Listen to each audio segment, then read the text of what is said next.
my God. It's a mile around this desk.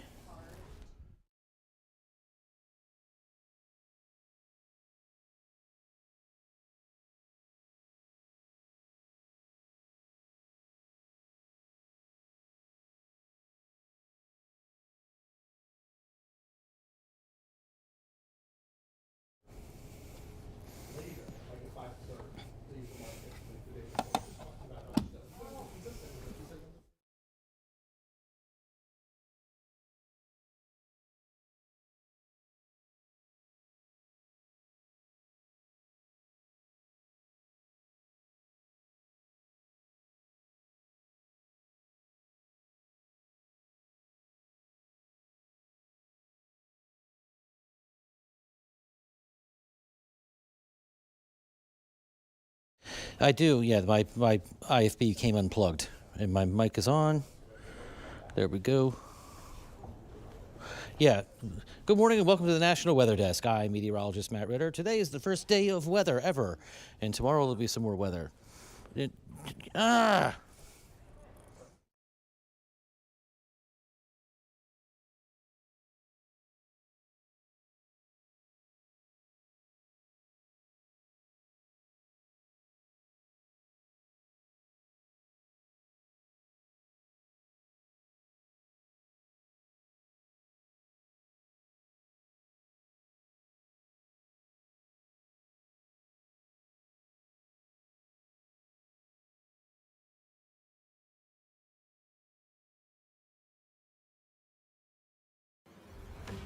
Right now on the National Weather Desk, winter storms cause havoc on the roads and in the skies as holiday travelers head home from the Thanksgiving weekend. You couldn't go but maybe 2 lights without seeing someone spun out. See how airports prepare to keep their runways open when snow is falling. 8, 10, 12 pieces of equipment, and we'll clear it all in one pass. And we're watching another storm that'll bring snow and cold from the plains to New England. Hurricane season officially ended last night. What made this season so unusual? But they encountered fairly dry air and a bit higher than average wind shear. The role AI is playing in forecasting. The machine learned forecast will give you the better answer. And the amazing photos of planet Earth coming from a new satellite. From our nation's capital, this is the National Weather Desk. Good morning and welcome to the National Weather Desk. I'm meteorologist Matt Ritter. Today is the first day of meteorological winter, and it certainly feels like winter across the northern half of the nation, and more cold and snow is on the way. The snow started falling last week in the northern plains and continued through the weekend in upstate New York. Several places got more than a foot of lake effect snow, and we're watching a third storm that will bring snow, ice, and cold from Kansas to Maine. Most places are expecting to pick up a couple of inches by tomorrow night, with the heaviest bands in New York and New England. Meantime, the flight and drive home from the Thanksgiving weekend was a challenge for millions of people thanks to the winter weather. We have 2 reports this morning, starting with Colin Roos in western Michigan. As the snow piles higher and higher on the side of the road, drivers headed through West Michigan are still taking it slow. On Sunday, the snowfall totals reached double digits in several areas and climbed higher throughout the day as lake effect precipitation moved in. One family stopping to fill up in Mattawan said their drive from Lansing was clear until they moved west. Once we started hitting Battle Creek, Kalamazoo area, clouds darkened and a little more snowfall. Another couple had to head back from South Bend after the storm canceled a holiday flight out of town. There was snow everywhere. Ice was pretty bad, and you couldn't go but maybe 2 lights without seeing someone spun out. Van Buren County saw on and off snow throughout the day, with the weather mellowing out closer to the evening. The long-lasting storm made for a long weekend for plow workers like Paul McFarland of KF Lawn Service, who has hardly stopped clearing parking lots since Saturday morning. Yesterday was a long day for me. I started at 6 a.m. yesterday and stopped at 2:30 a.m. today. McFarland says he's seen a number of stuck cars, which he says is standard for any amount of snowfall. He asks drivers for their attention when plows are close to their vehicles. If we're going somewhere, stay out of the way, because it's not as easy to stop and start that thing as it is a car. Drivers tell us they're happy with how crews have handled the roads, saying they're the reason their snowy holiday weekend remains on schedule. I can tell you if they had not been out, then we would immediately have to turn around and come back. So very gracious of them. I think they're doing a great job. Winter weather continues to hinder travelers coming back from their Thanksgiving destinations. Forecasters say a new storm system is taking shape today in the Mid-South, near where Arkansas, Louisiana, and Texas meet. They predict snow in much of the northeastern U.S. this week and heavy rain south of there. This system follows a previous one that snarled travel over the weekend. Winter weather can always be impactful, but this is definitely one for the books for sure. Indiana police say 45 vehicles were in this pileup Saturday with no major injuries. Delta says no one was hurt when this plane slid off an Iowa runway yesterday. FlightAware reports roughly 12,000 delays and 1,000 U.S. cancellations yesterday.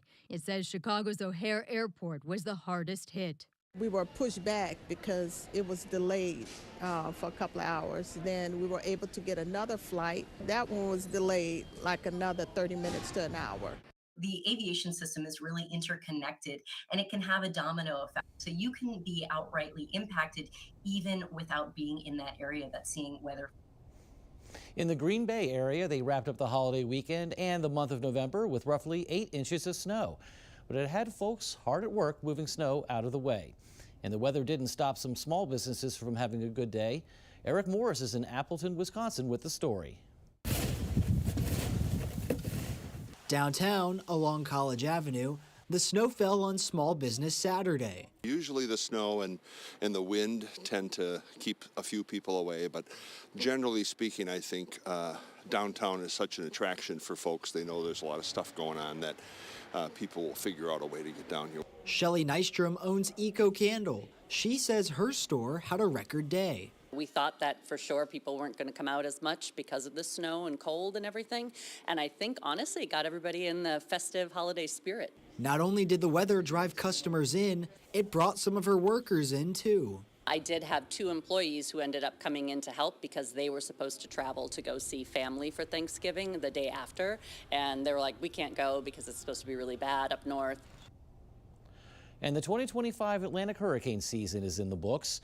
And while it was the first time in a decade that no hurricanes made landfall in the United States, it was not a quiet season.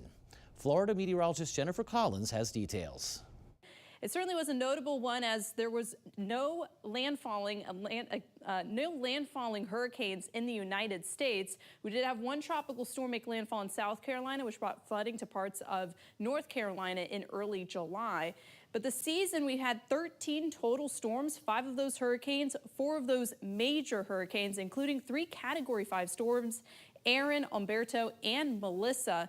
Melissa was one of the strongest landfalling hurricanes, and that made landfall in late October along the coast in Jamaica as a Category 5 with winds up to 185 miles per hour, brought catastrophic impacts there. But the season is in line with our 30-year average and was in the forecast range from NOAA as well. Certainly on the lower end when it came to total storms, but with those major hurricanes right in line with 4 major hurricanes for 2025. And while the numbers were close to average, the season had some strange characteristics. Meteorologist Emily Gracie discussed the impacts of the 2025 hurricane season with a senior research associate at the University of Miami.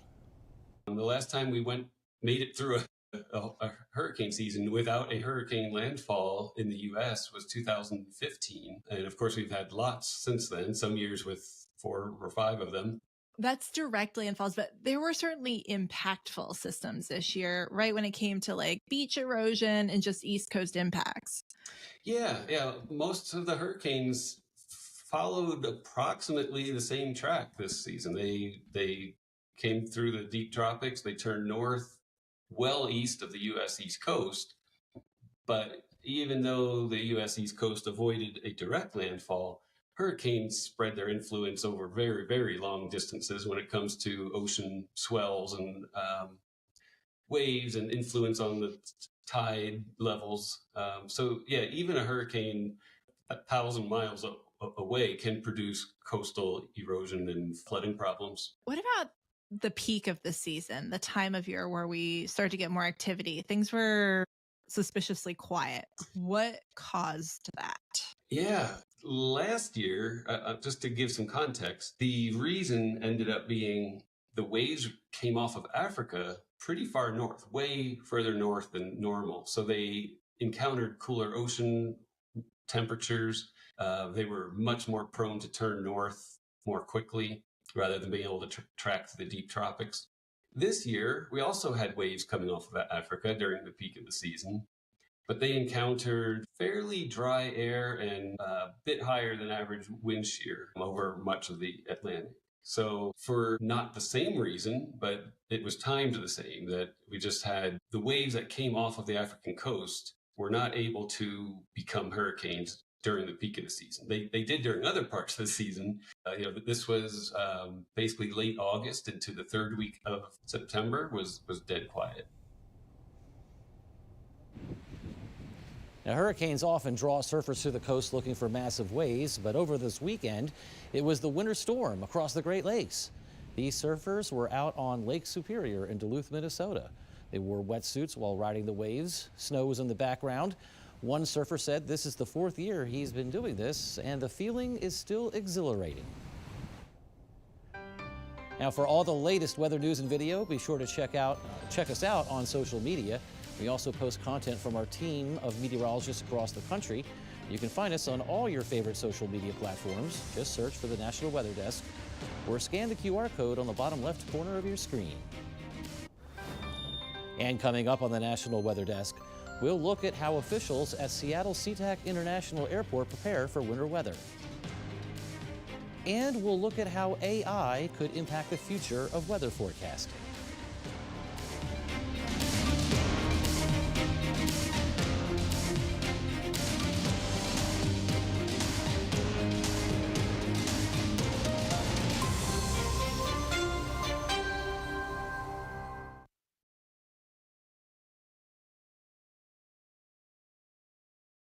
I'm meteorologist Ryan Munn. Let's get a look at the Northeast. We head through the day on Monday. No weather issues. Lots of sunshine is expected as we head through the daytime. But then the clouds will move in and things take a big turn as we head into the day on Tuesday. We are talking widespread snow all across the Northeast, rain down towards the mid-Atlantic. There will be some rain and mixing for areas along the coastline. This will continue through the day on Tuesday. Several inches of snow expected for areas inland.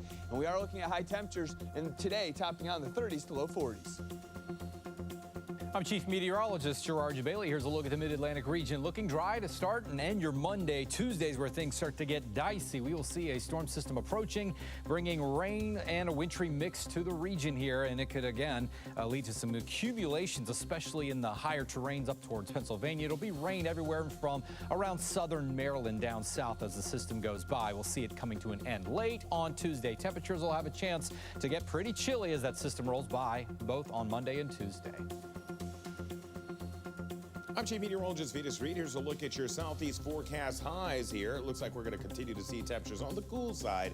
Up in Nashville, 45 degrees, 49 in Raleigh, 56 Macon. A little warmer if you want to get that heat. Got to get to Florida. Temperatures in the 80s. We do have a cold front that's moving through the southeast. This will continue to pop up some showers. A little rain across the Mississippi Delta, as you see around Jackson as we go through the day on Monday, and some heavier showers building in Atlanta and over Pensacola by Monday night.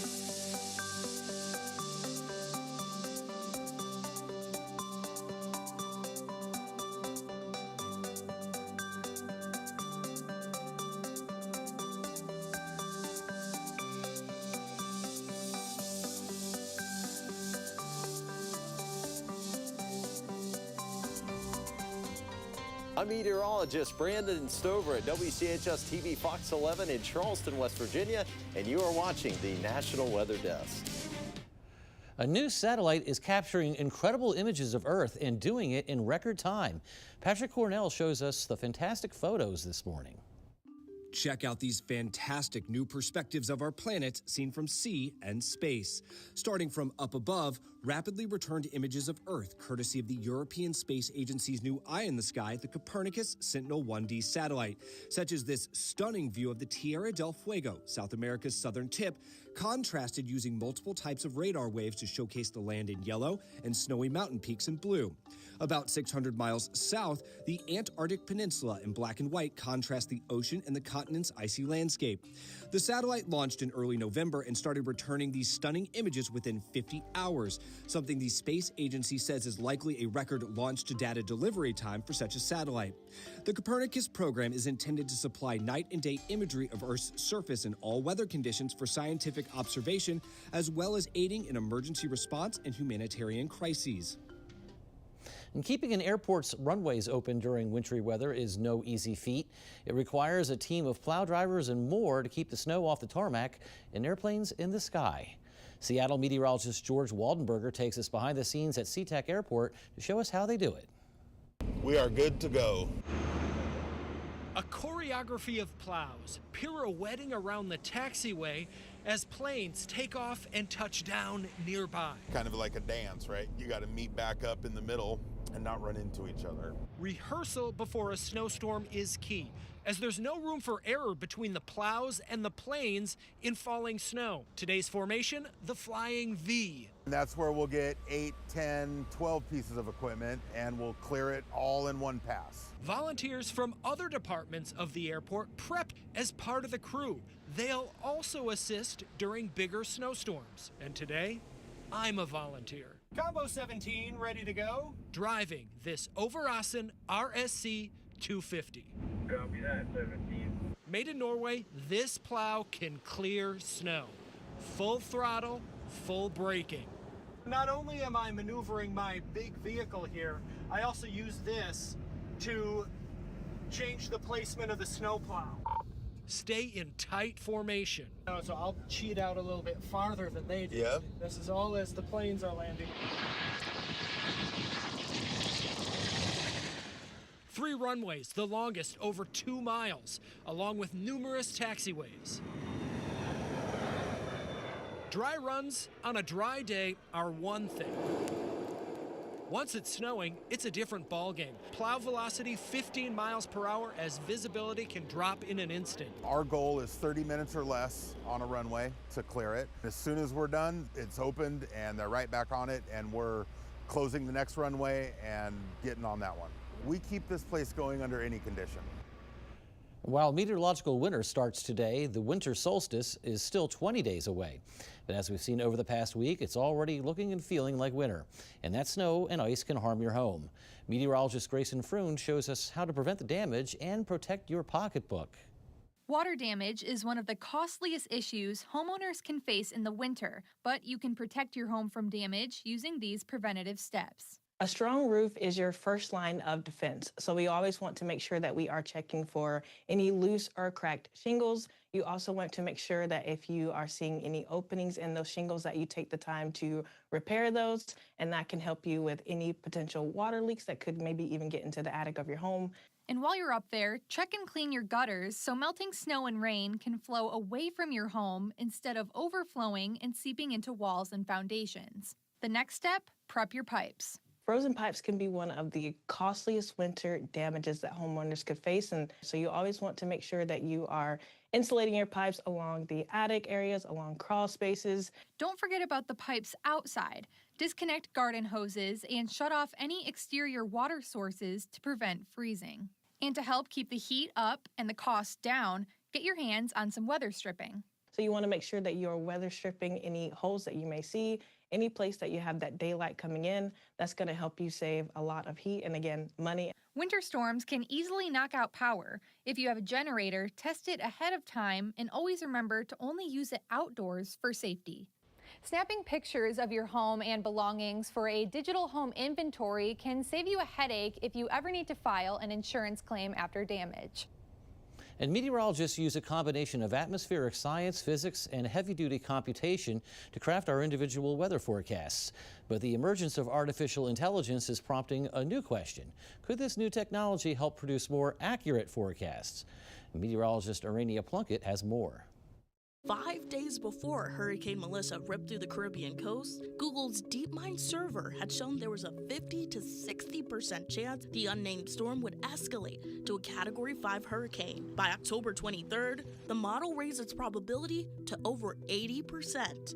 And what some might consider a miracle was actually the work of an algorithm ran by AI. For decades, meteorologists relied on the European Center for Medium-Range Weather Forecast. Using data from satellites, buoys, and weather stations, data gets fed into massive supercomputers before undergoing trillions of physics-based calculations before being looked at, modified, and presented to you by your local forecasters. Despite these calculations, there are still gaps in the forecast. Vice President and Head of Science and Technology at Dotmatics, Alistair Campbell, explains the process. We were doing it using very slow, cumbersome software programs, Excel files, the usual way that people try to put data together and play around with it. A lot of the computing around modelling in that space was done in a way that was actually quite inaccurate. Last year, tech company Huawei Pangu boasted their AI weather model that could produce a week-long forecast in 1.4 seconds, compared to the old physics-based model that could produce one forecast every 6 hours. Head of Earth Systems Modeling Section at ECWMF, Peter Dubin, helped develop and publish the center's first artificial intelligence forecasting system. Dubin says AI should be looked at as a tool for forecasting. If you want to know the temperature prediction, for example, in 5 days from now at a specific area in the globe,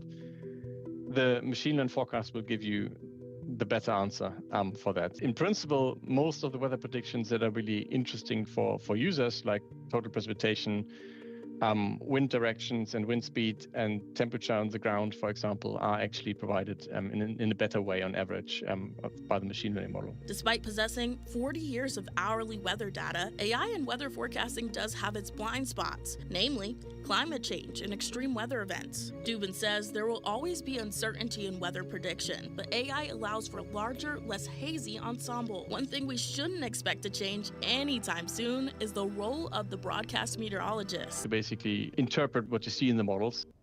Time now for a short break, but first we take in some views of Zion National Park in Utah.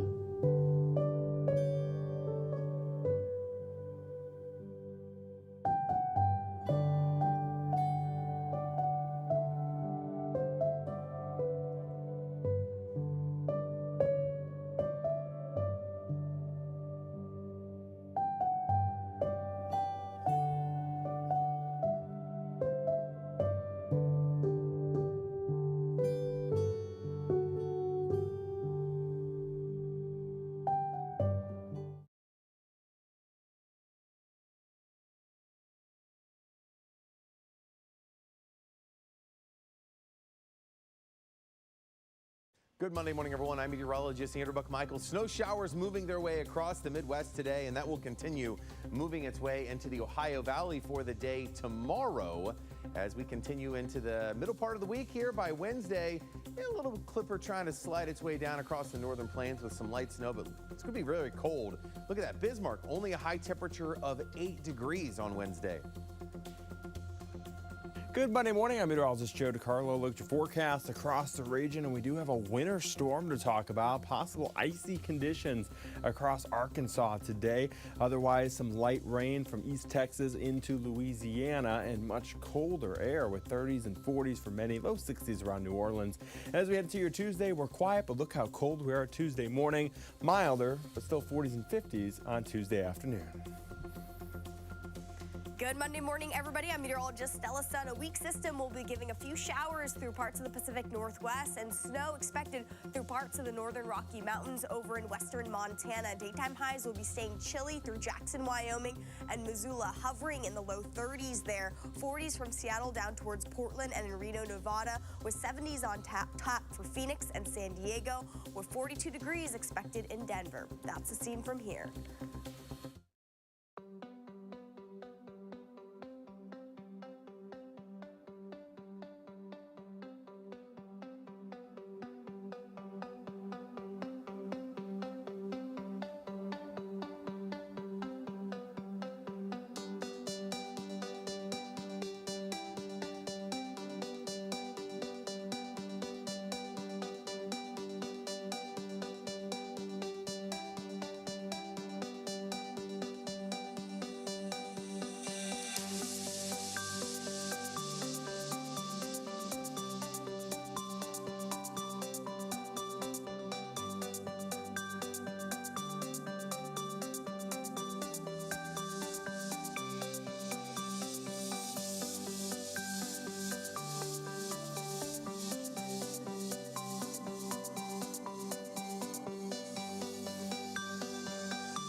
You are watching the National Weather Desk. When we talk about different types of fog at the National Weather Desk, meteorologist Ilya Neyman explains a type that's found in California's Central Valley. It can stretch hundreds of miles and last for days. Look at this, the sun going down, but the ocean of clouds hovering above the South Valley. That is spectacular. So we have to ask ourselves a question. What in the world is going on, and how come our weather setup is looking like it has been for the last several days? Look at these clouds just hanging around. Well, it has to do with the warm air that's actually up above and the cool air that's down below. And between the two, we call that a temperature inversion, or a lid. And that temperature inversion keeps the contents underneath it from rising up or around. So if it's moist and cool and the warm air traps it down there, that is the perfect formula for this low cloud or fog situation we've been dealing with. We call that Tule fog officially in the San Joaquin Valley. We'd love to share your weather content on the air. You can find us on all your favorite social media platforms, including Facebook, YouTube, Instagram, and TikTok. And search the National Weather Desk. We'll be right back.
And thank you so much for joining us. I'm meteorologist Matt Ritter. Make it a great day, and we'll see you right back here tomorrow for the National Weather Desk.